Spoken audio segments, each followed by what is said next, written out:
ইরানে জীবনযাত্রার ব্যয় বৃদ্ধির প্রতিবাদে চলমান বিক্ষোভে নিহতের ঘটনায় ৩ দিনের রাষ্ট্রীয় শোক ঘোষণা করেছে দেশটির সরকার।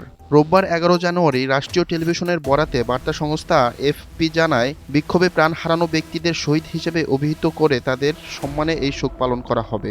একই সঙ্গে ইসলামী প্রজাতন্ত্রের প্রতি সমর্থন জানাতে এবং দাঙ্গাকারীদের বিরুদ্ধে ঐক্যবদ্ধ অবস্থান প্রদর্শনে সোমবার ১২ জানুয়ারি দেশব্যাপী বিশাল সংহতি মিছিলের ডাক দিয়েছে সরকার। বিক্ষোভের ১২তম দিনে প্রেসিডেন্ট মাসুদ পেজেশকিয়ান নিরাপত্তা বাহিনীকে সর্বোচ্চ ধৈর্য প্রদর্শনের আহ্বান জানানোর পর এই শোকের ঘোষণা এসেছে।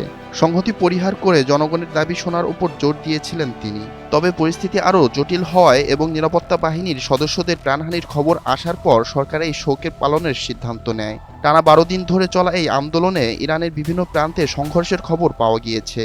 অর্থনৈতিক সংকটের কারণে শুরু হওয়া এই বিক্ষোভ বর্তমানে দেশটির জন্য একটি বড় চ্যালেঞ্জ হয়ে দাঁড়িয়েছে। পরিস্থিতি নিয়ন্ত্রণ রাখতে সরকার একদিকে সংলাপের কথা বলছে, অন্যদিকে শৃঙ্খলা বজায় রাখতে কঠোর অবস্থানের ইঙ্গিতও দিচ্ছে।